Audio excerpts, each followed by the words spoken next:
I want to talk about the most expensive piece of gear in your studio and suggest 2 things you might want to do with it.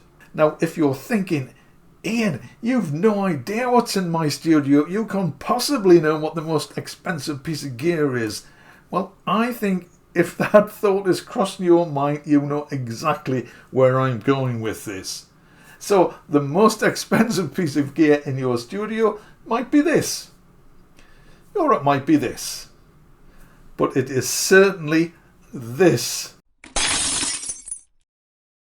Yes, just to make it absolutely clear, the most expensive piece of gear in your studio is the piece of gear that you never used. Particularly if you have never ever used it. It's just sitting there gathering dust and losing value. So the first thing I'm going to suggest is the obvious one. Sell it. But maybe you're not sure if you want to sell it or not. So this is where the second possibility comes in. Now, unless you bought this piece of gear on a whim, and I know people do, but I think most of us will do a fair amount of research before spending a reasonable amount of money on a piece of gear. So I'm going to assume that you bought this after doing some research and it was something which you really wanted at the time. But in spite of all the positive reviews, sometimes a piece of gear, it just doesn't resonate with you. Now, this is no one's fault, it's just the way you are, it's the way the piece of gear is.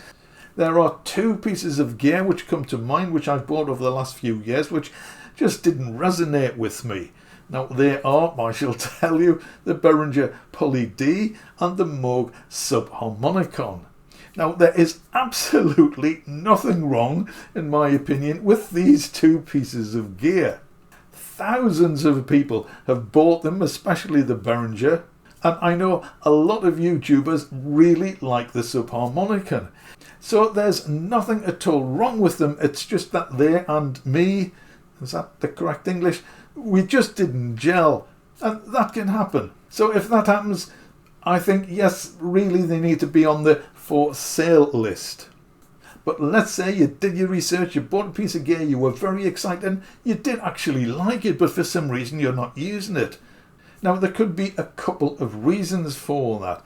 One of them, I think, is becoming increasingly common, and that is a lot of modern gear is quite complicated to use. Not everything, of course, but if you look at what's been released recently in the world of synthesizers, desktop synthesizers, keyboard synthesizers, audio equipment, a lot of them are quite complex with multiple button pushes and menus you need to dive through to get to use it. Now, I do not find that sort of thing very inspiring.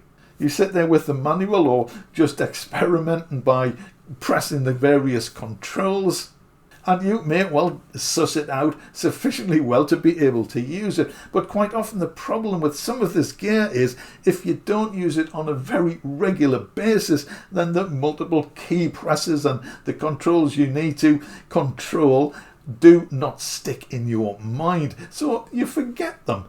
And the thought of having to go through the learning process again makes you just not want to use it. I've had a few bits of gear like that.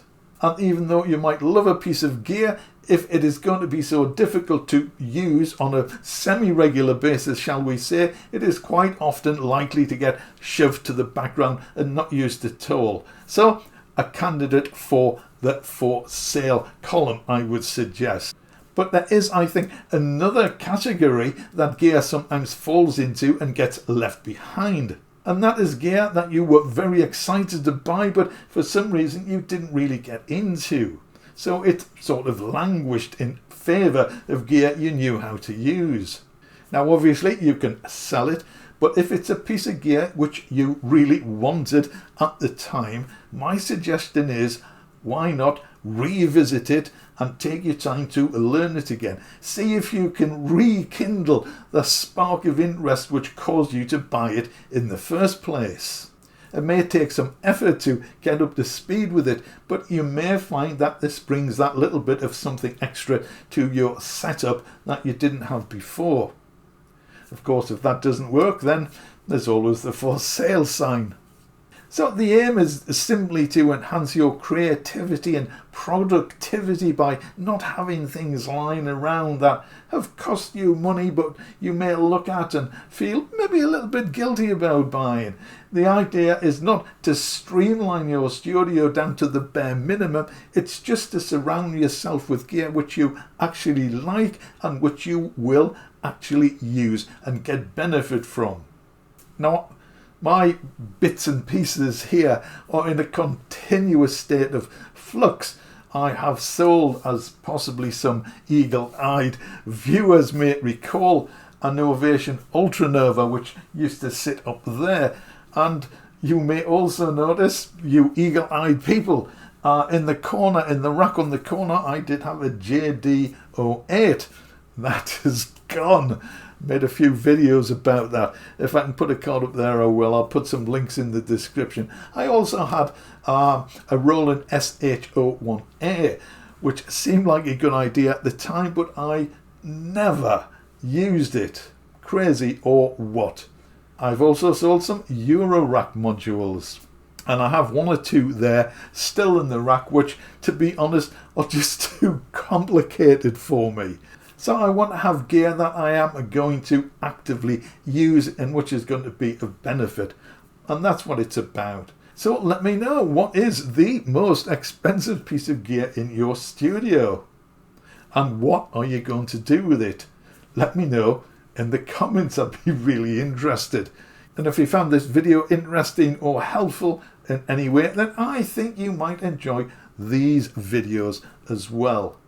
As always, thank you so much for watching. I will see you again in the next one.